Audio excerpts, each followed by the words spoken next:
All right, all right. Good evening and welcome everyone to the Planning Commission of the City of Moreno Valley. I now call this meeting to order on September 22nd, 2022 at, wow, 7 o'clock p.m., right on the dot. May we have a roll call, please? Commissioner Stefan, Present. Commissioner Kobian, Present. Commissioner Chen, Present. Commissioner DeJournette. Present. Commissioner Cobian will lead us in the Pledge of Allegiance.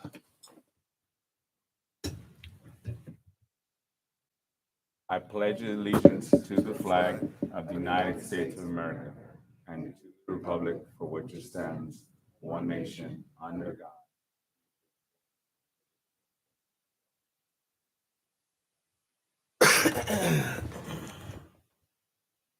Thank you, everyone.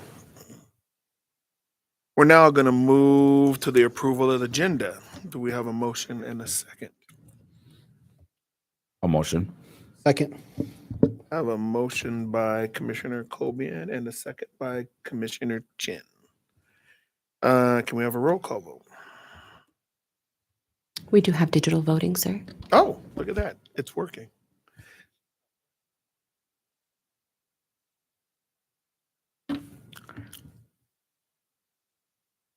All right. The agenda is approved. The motion carries. Looks like 4-0. Okay, we're going to move into the public comment procedures. And looks like we have a little bit of difference here. Let's see. Before we hear public comments this evening, I'd ask to encourage everyone participating to keep their comments respectful toward others, especially toward individuals speaking. Of course, we embrace and support the First Amendment rights to free speech, including everyone's right to speak at this meeting and share his or her voice about issues concerning our city. But we can accomplish more as a city, and as private citizens, we're being civil and respectful toward one another at this meeting. It's just paramount. During the public comment period for each item, as well as during the public comment period for items not on the agenda, each member of the public who has signed up to speak will have a maximum of 3 minutes to speak. Any persons wishing to address the commission on any matter, either under the public comment section or the agenda or scheduled items in the public hearing, must fill out a request to speak form available at the door. The completed form must be submitted to the secretary prior to the agenda item being called by the chairperson. And speaking to the commissioners, members of the public may be limited to 3 minutes per person, except for the applicant for entitlements. The commission may establish an overall time limit for comments on a particular agenda item. Members of the public must direct their questions to the chairperson of the commission and not to other members of the commission, the applicant, the staff, or the audience. Do we have any speakers? We have one speaker, Luis Palomares.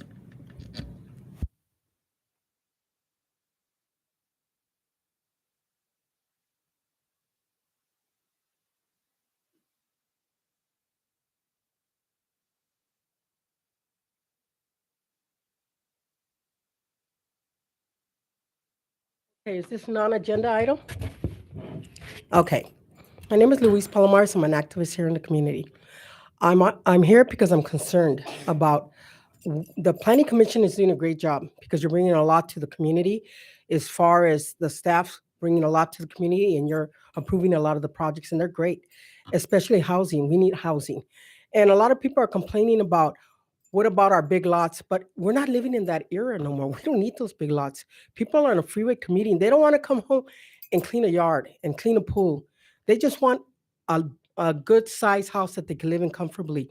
So that's my concern. And also, as far as Councilmember Cabrera from the 4th District, I'm here to talk about, it's like he wants to stop all building. I'm worried about him. I'm really concerned. We don't want him for the mayor's seat. We don't want him up there.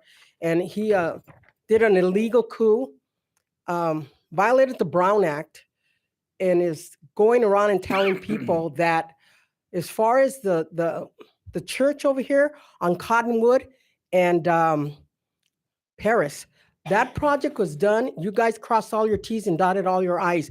But he lobbied the church to come down here and talk about, let's change things up now.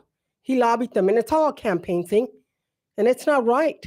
So I think that project's a good project, the gas station that's going to be there, the convenience store. But he got those people thinking, the church people, that, oh no, it's a wrong, let's come down and switch it up now. He's giving them that idea that they could change the rules in the middle of the game here. That's not right, and that's not true. So we the people are not going to stand for it. So I'm saying go out and don't vote Cabrera. Vote whoever, but not Cabrera, because he's a liar, and he's a fake, phony, and a fraud. And that's what I got to say about that. Thank you. Thank you.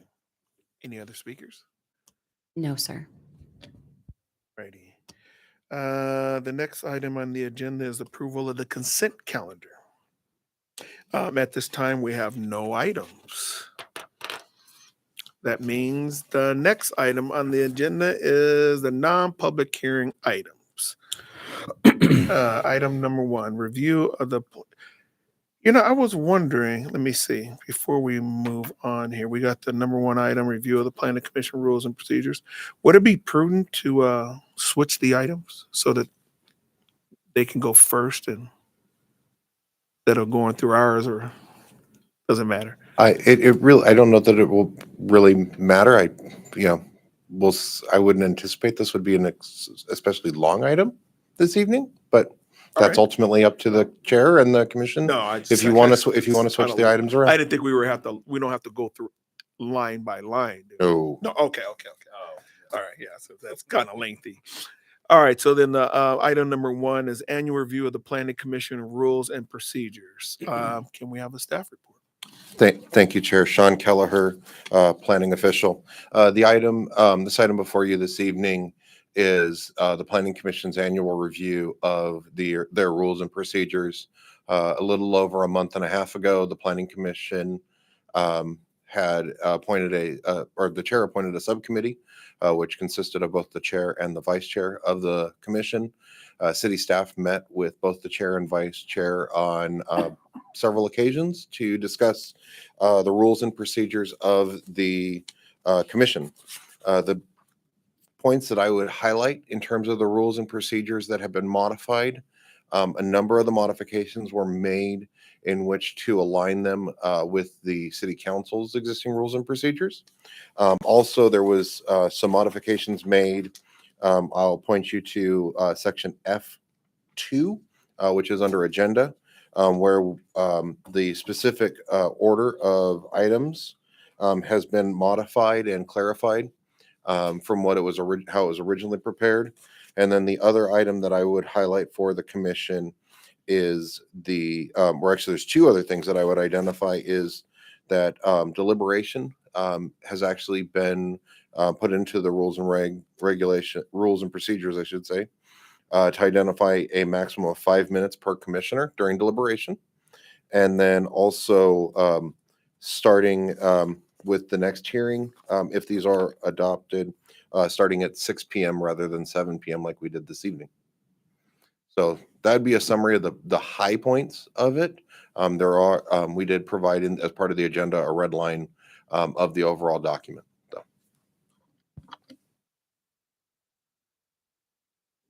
Okay. Are there any commissioner questions of staff? When will the 6 o'clock take place? When will we start doing that? If approved tonight, it becomes effective at the next planning commission meeting. Okay.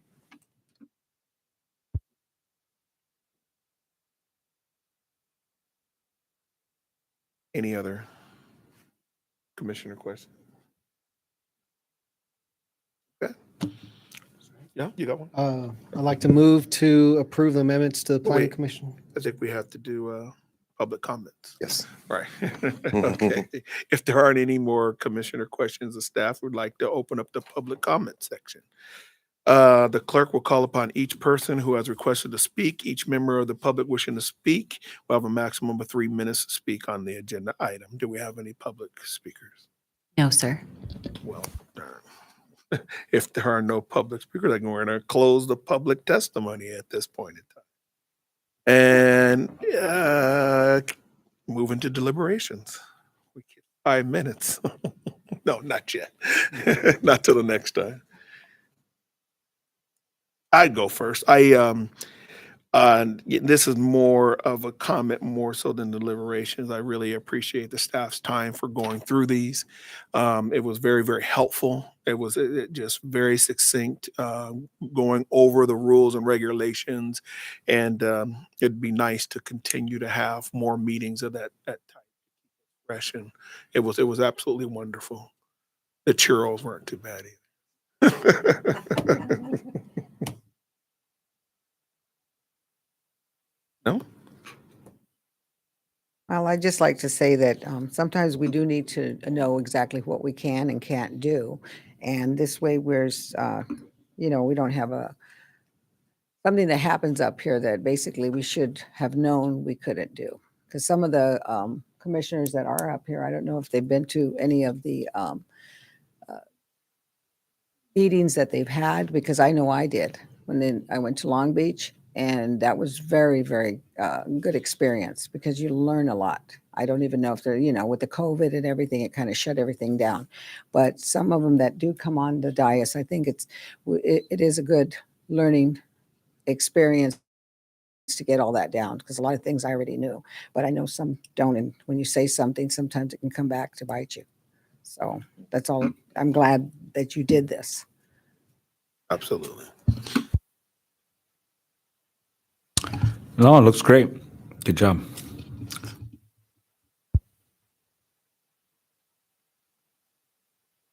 No? Okay. All right. So are we going to close the deliberations? Okay. At this time, do we have a motion and a second? Now? Now, okay. I'd like to move to approve the amendments to the Plan Commission rules and procedures. I'll second. All right. So we have a motion made by Commissioner Chan and Commissioner Stefan. Whoever, no, electronic vote. There we go.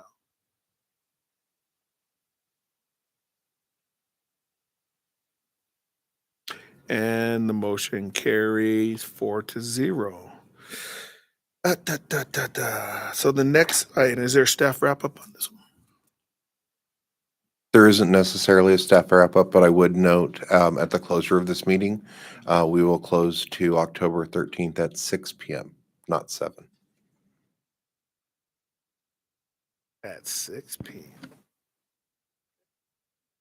Well, moving right along, the next item on the public hearing items, we have the applicant requesting for approval of conditional use permit for a plan unit development, tentative track map, TTM, for a 18.49 acre site that will be subdivided into 225 single-family residential lots for the development of 19 live work units and 206 traditional single-family homes on the north side of Alessandro Boulevard between Morrison and Nason.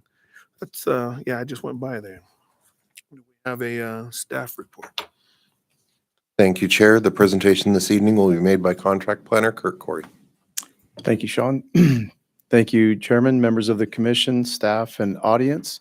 As noted, the applicant, Pacific Investments, has submitted a conditional use permit application for a plan unit development, often referred to as a PUD, and a tentative track map application. The PUD is required in order to establish flexible development standards as encouraged by the downtown center land use designation within the general plan. The tentative track map application is for the subdivision of the vacant land into 225 single-family lots and associated amenities and public improvements. As noted, the project is located on the north side of Alessandro Boulevard between, at the north end is Bay Avenue, and the project is west of Nason Street. Access to the project site will be on your screen here. It's at the bottom. Will be on the south end of the project perimeter, which will be off of Alessandro Boulevard. That will be the main primary access. Secondary access is along the western project perimeter towards the north west end of the project site, which will be accessed off of Pegasus Way and Volga Lane on the west perimeter of the project site. All internal streets will be private and are maintained by the newly established HOA. As such, there will be no street parking allowed inside the community. However, the development will provide several designated guest parking areas, generally dispersed throughout the subdivision. In addition, each single-family residence includes 2 enclosed garage spaces, therefore providing ample parking throughout the proposed development. The proposed project also includes a community park, which will be located, you can see on this exhibit, towards the center of the site.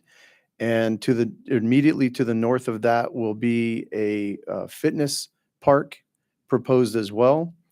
And then there are 2 inlet parklets, again, right off of that main entry, just to the north of that bottom slide, the main entrance off of Alessandro Boulevard.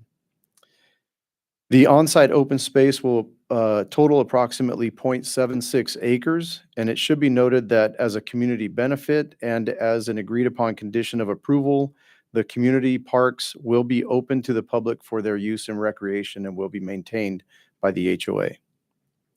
An initial study was prepared by EPD Solutions in compliance with the California Environmental Quality Act and guidelines and was circulated for a 20-day review period. Following the review period, staff received 2 letters for the project, which I believe were presented before you this evening.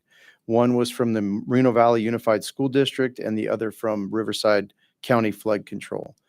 No new issues were raised in either letter, and they were standard comments that we do often receive from them and are implemented as conditions of approval.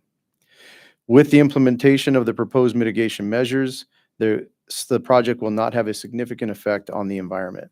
I'd also like to note that the applicant did also conduct public outreach within the community and received 23 letters of support for the project as well.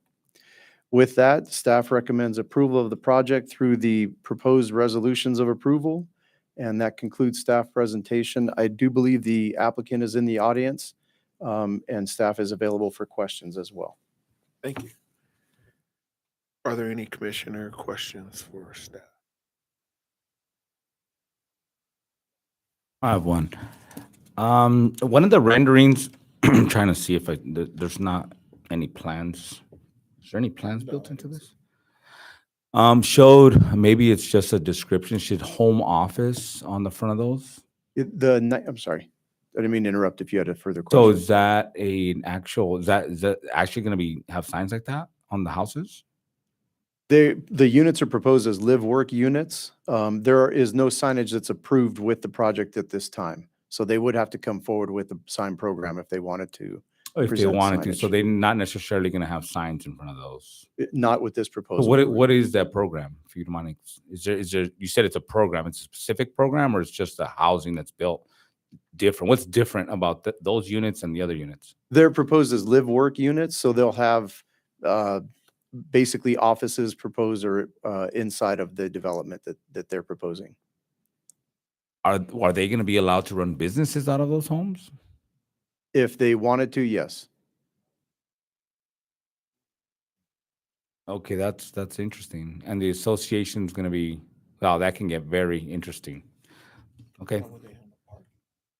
Well, some people could take that to a whole different level. I've never heard of that in a residential area. So Is just to that clarify, allowed? I know Redlands has something like that, right? so there are a few jurisdictions around us that do already have this. Redlands is one. The city of Riverside has them as well. Traditionally, it's a small office space. I'd have the applicant come up and clarify the specific square footage of those office spaces. Usually 500 to 1,000 square feet at most of office space with the residential unit above. These units are only oriented onto Alessandro Boulevard, and they're actually separated from the traditional homes. Can we go back to the Just primary the floor slide? plan, just the plot plan would be fine. Okay, go back. Right There we go. So it's only the 19 homes that are directly adjacent to Alessandro. And there's actually additional parking put within that area. And it's an opportunity for a small business. Okay. Could be a CPA, it could be it could be a number of different things that, they have a little home office where they conduct business and then they live above. It allows them to, earn a bit of an income and utilize the home, and it provides for parking. Ultimately, this is one of the things this was actually one of those uses that the general plan actually encouraged with its recent adoption within the downtown center. This is actually a use that was called out specifically in the general plan.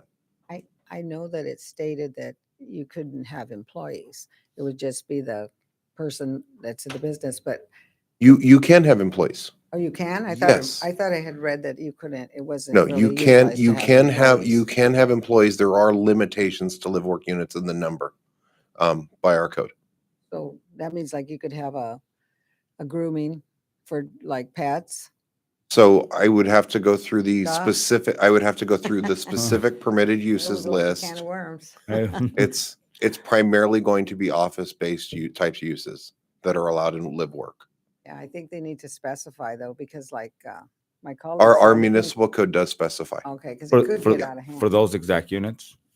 It's for live work units across the entire city. Okay, great. Yeah, we have specific permitted uses for live work expressed in our code. Sean, so with these, are they optional live work or are they all going to be live work? Can it be like, no, I those- understand that. No, those ones, those 19, are they optional? So can you have like a residential home and then next door someone's running a business and then some of them? So they in will the- all all- have the office space available. Okay. How the resident decides to program it is up to them, whether Okay. they want to run a business out of it or they don't. Okay, awesome. Yeah, and that's true with any live work units when you look at our neighboring cities, is they some of them use it for an office, others it's another living room. My understanding is that the lots to the west are residential. The lots to the east is a vacant field, correct? And then to the north is also residential as well, right? That is correct. So as Kurt is showing on the location map today, there is single family residential both to the west as well as to the north. Those properties are they're existing development, and those are the neighborhoods that the applicant went into as part of their due diligence when they were seeking it. The parcels the 50 plus acres directly to the east. That's the Moreno Valley Town Center project. You'll be hearing more about that as we continue forward with it.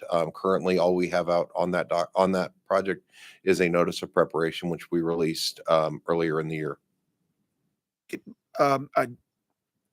In the staff report, it said 2 spaces per, no parking on the street within the premises. So there is no specific on-street parking permitted. However, there are numerous parking stalls throughout the entire site that are designated. The overall parking on site's roughly 560 spaces available to the residents for the 225 homes. And that takes into account the garages as well as the parking spaces. I need to confirm, does that include driveways as well or no? On some of the units, it does include, not the court. I don't okay. think the courts have the availability. So then you're talking the 2 spaces less the 560. 2 spaces per unit subtracted from the total of 560. Correct. Okay, so then, so we're only looking at maybe 75 spaces left over, something like that. But that's for this community. Again, it is a gate. It is, I want to confirm with the applicant whether or not it's gated or not. But yeah, it's 75 spaces for the rest of the development. Approximately, I just threw a number. Yeah, about that. You're right. My question would be where does the overflow traffic or overflow parking go? I mean, for instance, I have 3 children. They come home for Christmas. you know, Christmas time, family comes home, or, flying from college, or come in and drive in, and you got 200 some odd units, could potentially put in another 400 people during Christmas. Where do those cars park? Do they go to the adjacent neighborhoods? I mean, where do they park? So I mean, I guess that's, I don't see the allotted space for visitations, stuff like that, especially during holidays, and Thanksgiving, ultimately Christmas. there's nothing that would mandate them to provide anything beyond the 2 parking spaces. I understand the situation that you're pointing to and the concern. You got to also, the other thing to consider with this development is it's intended to be a smaller lot development. It is, a little bit tighter than some of the adjacent developments, but also with that, the unit sizes are also smaller as well, and the number of individuals that will be able to stay in the units is also reduced at that point. Would the residents only be allotted their 2 spots, or would they? For me, I have my car, she has her car, my child has a car. So where does a child's car go? On this, we have the driveways, correct? Yeah. Yeah, there's No, I mean, it's CCNR, so are they allowed an additional spot for a child or a well, college student? they can still park in their driveways in addition to in their garage. That's what I was looking. Okay. Okay. Okay. Okay. Yeah, I'm sorry, I wasn't following. Right. Yeah, they have driveways, A driveway. Okay. Okay. Not just the 2 spots. not just a garage. Okay. They also have a driveway. 2-car garage is required by code. Yes. There we go. Yeah, that'll work. Because Okay. then you could put another 2 cars. Okay. Okay. Right. All right. Somebody gets blocked in. This is not, I'm assuming that you're thinking more along the lines of the Beezer track that we have in town where you have where you have alley loaded garages. That was what you were that's, I think, where you were headed in terms of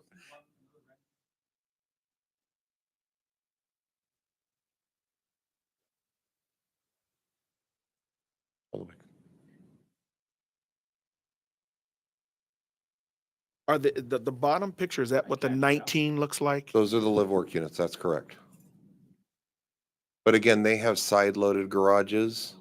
They were designed to provide a street presence. That's part of the vision of the general plan, is to have the residences have more of a street presence and have the garages as a secondary, so they're on the sides.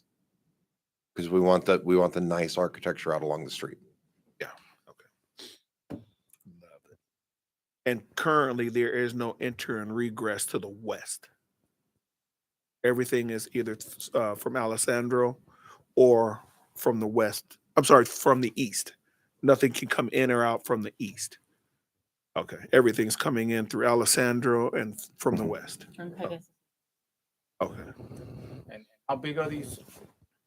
How big are these homes? Average? The home size ranges from about 1,600 to about 2,000.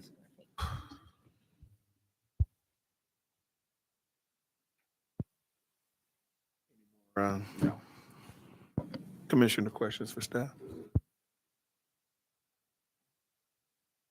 That's pretty good, yeah. At this time, would the applicant like to speak?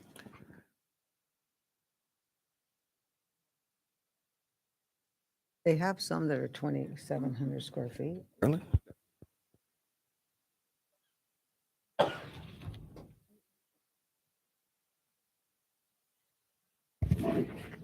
Media, if you wouldn't mind turning on the applicant's presentation.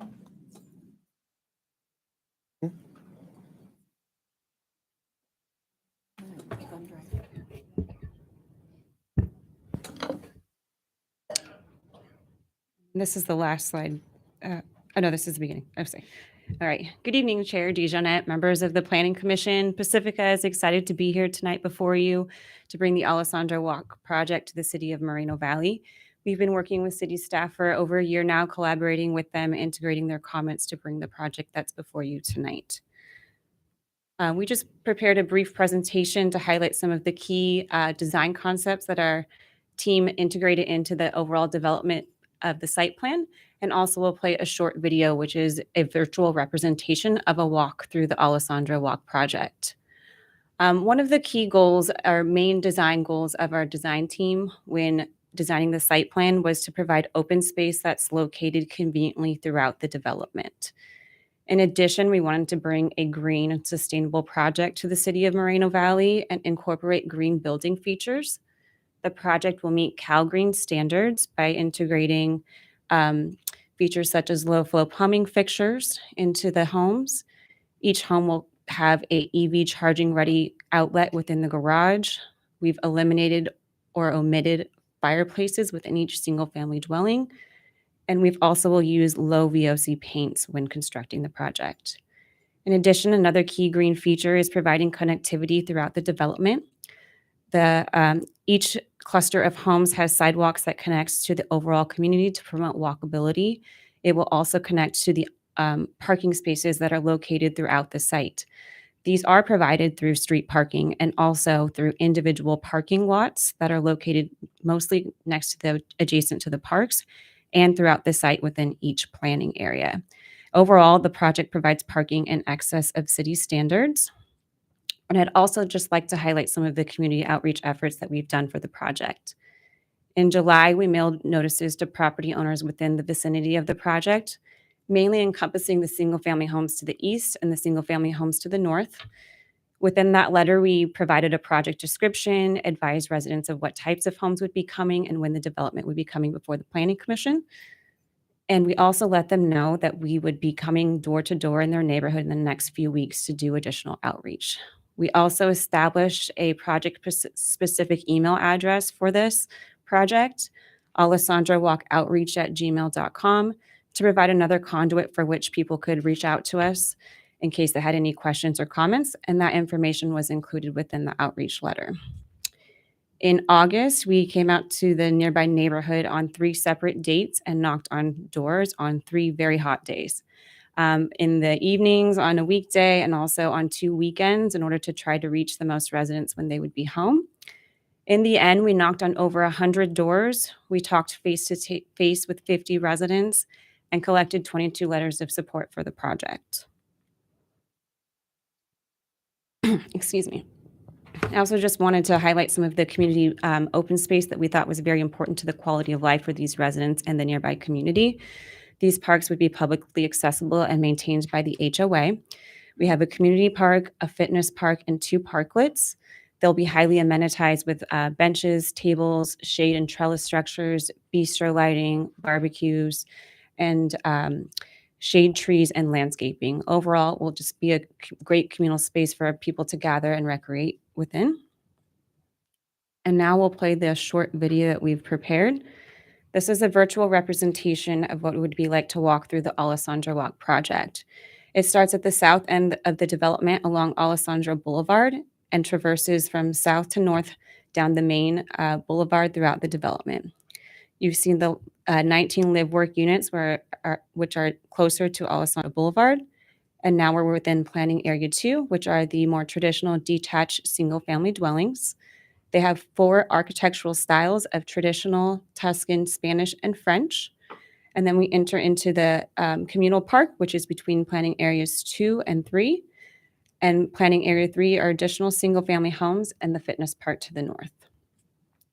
In the end, the Alessandra Walk project will bring 225 new homes to the community, ranging from 3 to 4 bedrooms, from 1,600 to 2,400 square feet, and 2.5 baths each. And we'd like to thank staff so much for their time, the Planning Commission for your time as well, and to let you know that the development team is here to answer any questions that you may have.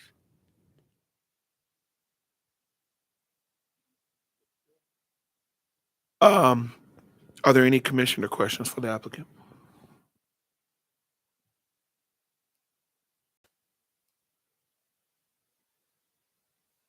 I had one. It looked like I saw on the first slide, it said CCRs are going to manage parking. Is that parking passes, towing, that sort of thing? Parking passes if needed, but it's would be parking within garages to make sure that they're free and clear and people are parking within them. That's pretty standard throughout developments. Do they give parking permits to the residents? We are not intending to give parking permits at this time. Okay, because I know some HOAs sometimes will do that. So if you're not a resident, they'll tow you away. Would that mean managing stuff like working on cars in the driveway or broken down cars, stuff like that? Correct. I see. Okay. Do you plan to have the parks 24/7, or are they going to adhere to specific hours because they are open to everyone, not just that community? They are open to the public. We are open to having them being managed through the CCNR, similar to what the public parks are managed as far as lighting, and but they are open. They're not. It's not a gated community. Is that a joint with Parks and Rec? I mean, what closes the park down at night?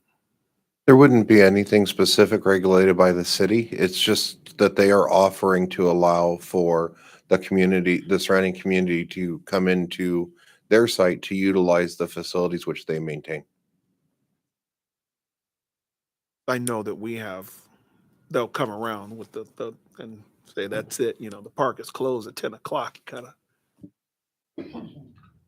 So nothing like that to shut it down at a certain hour of the evening. Well, the other part of that you'll see with this development is ultimately it's going to have some self-regulation to it, given that you're going to have homeowners looking directly onto the park from all sides. Those eyes on the street will help to prevent there from being any nuisance from occurring. And ultimately, if there is, they will be able to, reach out to, PD and go through those types of processes if necessary. I would be caught a little worried about that one. Yeah, once the folks find out that there's an open park all the time and there's no one to shut it down, that could be something to consider. Well, other questions?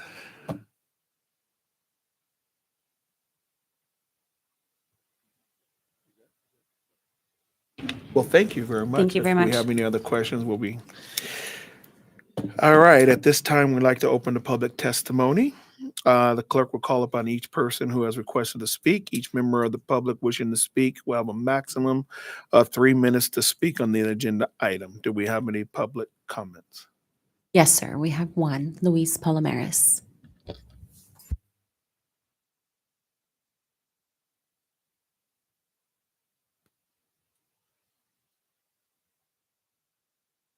My legs are falling asleep. It's cold in here.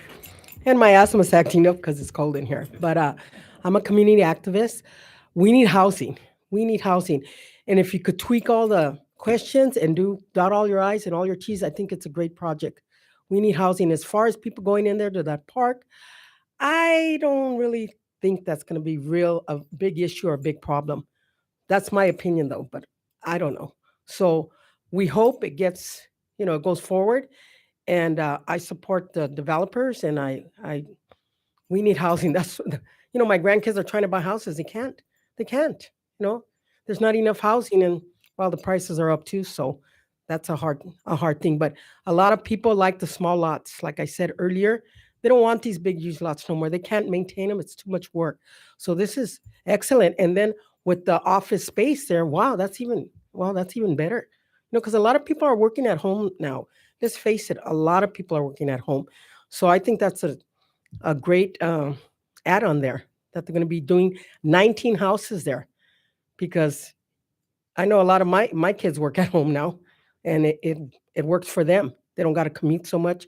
And in this time and age, that we're going through, all of the drama and everything that's going on in our world, yeah, I think this is a good project, and we got to bring more like it.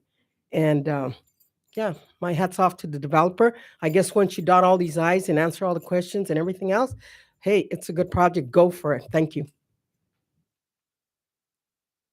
Thank you very much. Any other speakers? No, sir. All right, so at this time, I'd like to close the public testimony portion. And at the time, would the applicant like to provide any additional information? All right, well, if there's no more speakers, can we move into deliberations? Art. So I really like the project. You know, we always have questions, but I do think that it's evolving with the times, adding those work-live homes. We have a lot of people who are transitioning, working from home, starting their own businesses, doing all those things. So I think that's going to add value to the community and to the homeowners.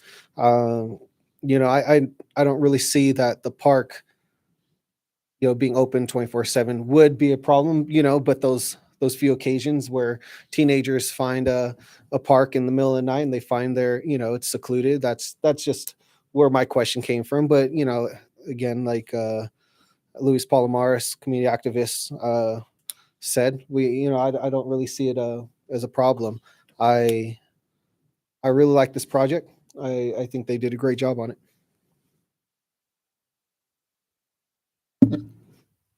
I too believe it's the wave of the future. A lot of people, you know, don't want to come home and to a big yard. They don't have the time. Some people don't have the resources. You know, we can't even water lawns anymore. So there's a lot of things that are just changing. Um, I was a little thrown back when I saw that one project, and this one here, I guess, you know, as long as the people can get a good place to live and the price point isn't too terrible, everything in California is just sky high. But my concern, honestly, wasn't even with the project so much as it was with the fact of that park. And maybe, you never know. Hopefully, they don't abuse it and it doesn't become something that has to be handled. But if it has to be handled, it has to be handled. I really don't see a problem with it. Um, like I said, it seems like this is the way it's going. I actually had a talk with some of my kids saying, you know, these big lots, I live on half acre, and that's just not gonna. People don't even want them, really. And I can see a whole mess of those little houses back there someday. Not for me, but whoever buys my house is probably gonna pack it in there and make all kinds of money. But I don't have a problem with this project.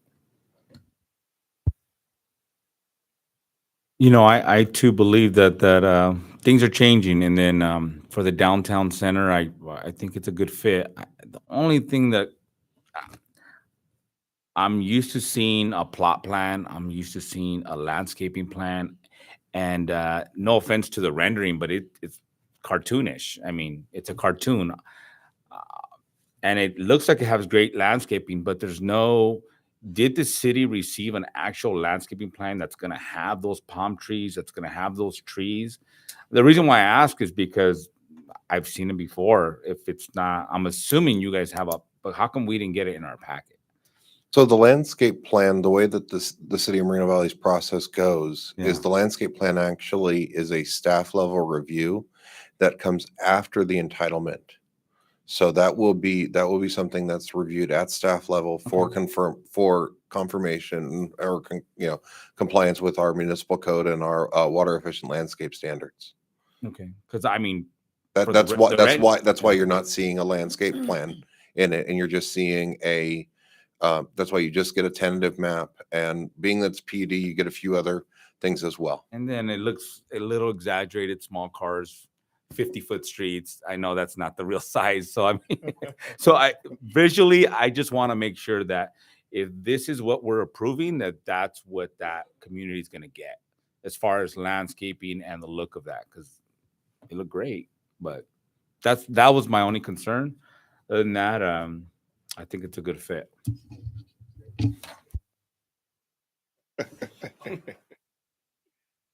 I first of all would like to just hats off to the developer going out knocking on doors and checking with the community. It's just a fantastic thing.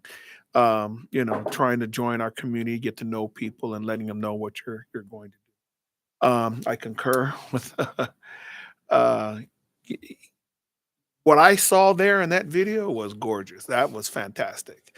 I mean, you know, it did look a little not to scale, you know, where like the streets were really, really wide and but yeah, something like that, just absolutely wonderful. Just hats off to 19 live workplaces. Wow, I really like that. I like that a lot. Um, my I can't really say much, but I think it's a fantastic project, and I tend to vote on it. I think it's a great project. And with that said, any more deliberation? Oh, All right. Well, if we don't have any more deliberations, we have a motion and a second.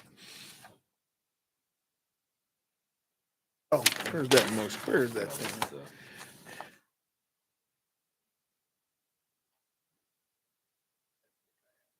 Right here. Let's see. All right. right here, right? Yeah.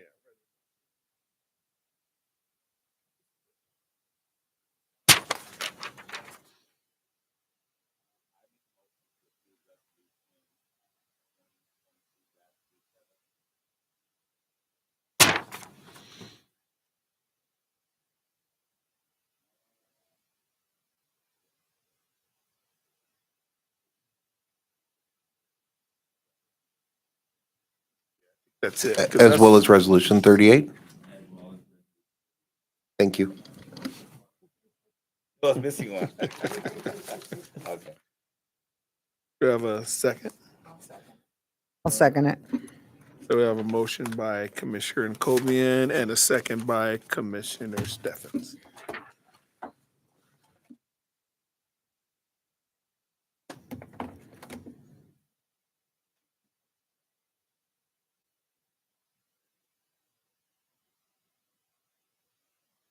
And the motion carries 4-0. Do we have a staff wrap up? The action taken by the Planning Commission this evening is an appealable action. Any interested party that would like to file an appeal may do so within 10 days of this action. If an appeal is filed, it must be in writing and directed to the Community Development Director, stating the specific reasons for the appeal, along with the appeal filing fee. If any appeal is received, it will be agendized for a public hearing before the City Council. Thank you. Thank you. The next item on the agenda is other commissioner business, and at this time we have no items. The next item on the agenda is staff comments. Do we have any staff comments at this time? No staff comments this evening. Thank you. All right. Well, the next item is planning commissioner comments.